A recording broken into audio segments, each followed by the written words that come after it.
Wuthering Waves 2.0 is thriving, so naturally, plenty of new players are coming to the game. So today, I wanted to run over the basic combat mechanics of this game as a quick lesson to anybody who doesn't quite get how things work yet. My name is Juice, and let's get into it.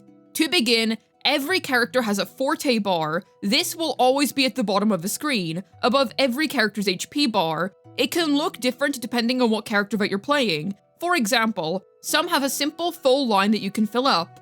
Others have their bars split into segments. Others may have extra small details that tie into their specific kits. These bars are very important, as they're what allow you to trigger a character's Forte circuit. So, how can you fill up a character's Forte bar? Simple. Each character has their own means of doing that, which will often be highlighted in their kit. However, oftentimes, you gain it through using their key abilities. I'll present you with 3 examples so that you can understand how dynamic this system is. First off, one of my favorite characters, Chang-Li, has a super unique Forte bar. Essentially, she has 4 segments that she can fill up.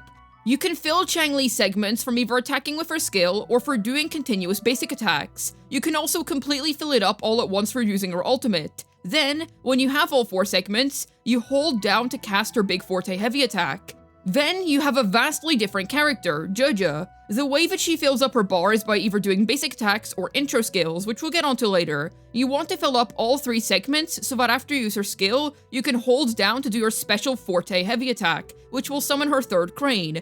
That too will be indicated down on her Forte bar. That's another important note. The bar can sometimes be used as a way to denote important intervals or changes during combat. Then, my 3rd example is one of the most simple characters possible. Gion fills up his bar very naturally by casting his abilities and doing normal attacks, and essentially, he will do a different version of his ultimate if you cast it with and without his full Forte bar. It's also split into 2 segments. As you can see, this system is super dynamic, and always adapts itself to different character kits. When it comes to terms like Forte Heavy and such, know that the reason that the word Forte goes before it is because it's linked to a character's Forte circuit. This will always be individual to a character's kit, so if you want more specific details on what your character of choice does with their Forte bar, then you go and read what their Forte circuit does. Some characters will be much easier to digest than others, so if you're having trouble understanding any one specific unit, then feel free to comment down below asking about your own main. I'd like to take a moment to discuss unique indicators that can appear on the bar. For example, the recently released Carlotta is unique, as she has a crystal in the middle of her bar. Every 22 seconds it will turn red, and when her Forte bar is full, she can cast a special Forte-based heavy attack, which reduces her skill cooldown by 6 seconds. That makes it an essential part of her kit rotation. The crystal turns grey after you cast her Forte heavy, so make sure that when you're trying to learn how a character's kit works, pay attention to any potential visual indicators that they may have. It's also a great idea to start learning a character's kit by reading their Forte circuit first, as that will often entail some of their most important core mechanics, while simultaneously teaching you what type of kit that you're dealing with. They are yapfests, true, but they are essential yapfests. I brushed over Jojo a little earlier, but she has a cool indicator in her kit too. After you've filled up her Forte bar and have cast her skill, 2 cranes will appear over 2 of her bar segments. When you cast her Forte heavy, a 3rd one will appear, which is how you'll know that you've correctly summoned the 3rd crane teleport. Essential mechanics such as her being able to teleport to the cranes are actually tied to her circuit, not her skill. So, to summarize, Forte bars are unique bars above your HP, which are linked to a unit's individual Forte circuit. Methods of filling this up will be unique to each unit, and they are oftentimes integral to a character's greater rotation. You can find the individual benefits that a character's Forte provides through reading their Forte circuit on the talent screen, or by looking up a guide which simplifies the key functions of the character. Next up, I'd like to discuss intro and outro skills. While they happen at the same time, we're going to begin with intro skills. To start, I'd like to draw your attention down to this little circle that's to the left of your other major bars. This is where you'll see your Concerto energy displayed. Essentially, whenever you do attacks with a character, which can be any ability within their kit, that circle will fill up. Some characters will fill up that bar way faster than others. Whenever the circle bar fills up completely, 2 things will happen. First off, you'll notice that all of your characters will gain this white glow around their portrait on the swapping bar. The character that you choose to swap to will then cast their intro skill, as they are introing into the battle. And if the previous character has any outro skill effects or buffs, the entering character will gain those outro buffs. I'll touch on outro skills more in a moment. Something very important to highlight about Concerto energy, regular ER% does not benefit Concerto generation, not even a little bit. The ER that you gain from your echoes are tied entirely to your character's resonance liberation, or alt in simpler terms for those unfamiliar with the former term. However, that is not to say that there are no other means of helping a character generate Concerto faster. There is a weapon which aids the generation of its energy type for each class, variation in Stellar Symphony for rectifiers, Overture for sword users, Mercado for gauntlet users, Discord for broadblade users, and Cadenza for pistol users. So there's something for everyone here. The speed of which a character generates Concerto can matter a lot when it comes to assessing their value, due to the all too precious resource of field time. However, we can touch on that when we begin talking about outro skills, as that is what tends to be the main make it or break it for most support-based characters. Intro skills are oftentimes simple damaging abilities. If they're important on a character, it's typically tied to another part of their kit. For example, Jojo's intro skill is able to generate a good chunk of her Forte Bar. There's also the potential for characters to want them for their specific mechanics. For example, in order to turn Shorekeeper's ult field to gold, you need to cast 2 other intro skills, and if you intro skill back into Shorekeeper when her ult field is golden, then she'll cast a special intro of her own, which is unique to your personal kit. So, once again, even if intro skills are generally pretty simple to understand conceptually, you should always read what it does to evaluate the importance of it.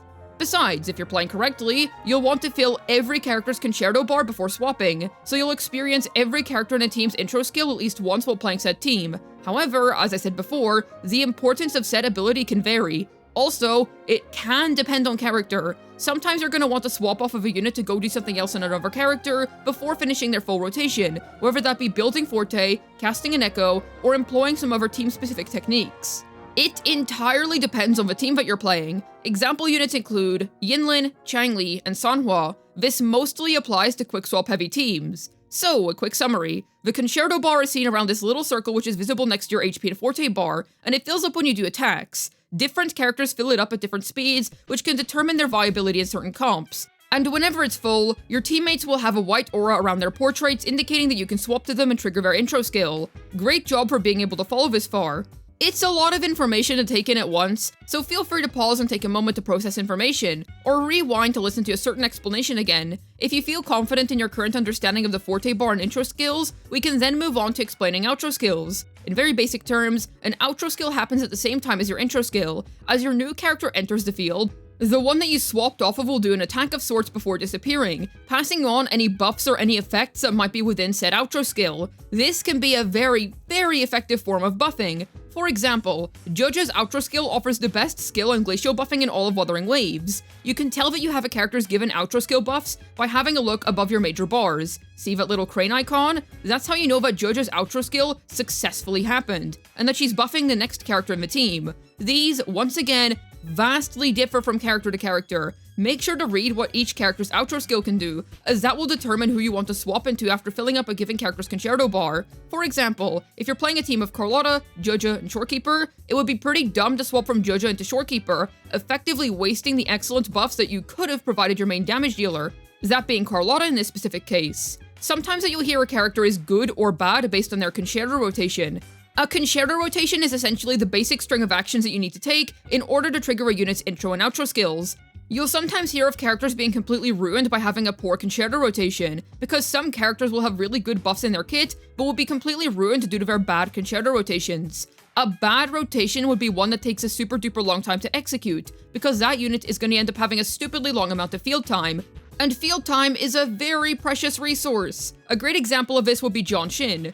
She has a good bit going for her. Grouping, the ability to hold 5-piece Moonlight Clouds, and most importantly, a huge amount of liberation buffing in her outro skill. However, she takes a ridiculously long time to fill up her bar, taking away lots of potential field time that your other characters could be enjoying. So even though her ult buffing is really high, options with less buffing but faster Concerto rotations would actually be stronger picks over her. Yes, you can choose to shorten down her Concerto rotation significantly by ignoring her Forte heavy, but then you'll be bricking your team's energy gain. Tauchi boasts a similar issue, having a very solid amount of skill buffing via her outro skill. However, because it takes 7 billion years to fill up your Concerto bar on her, you don't really get to reap the benefits of said buffs very often. There are methods that you can employ to lessen these issues, such as swap cancelling. I'm trying to stay focused on the basics here. Field time is such a precious resource that cannot be stated enough. Sanhua is one of the most valuable 4-stars, heck, one of the most valuable characters in this entire game, due to how fast her Concerto gen is. This means that she can easily provide her buffs very, very quickly in any team that you slot her into, making her one of the most versatile units in the entire game. So this Concerto thing matters a lot, especially if your character is a support that heavily relies on their outro skill.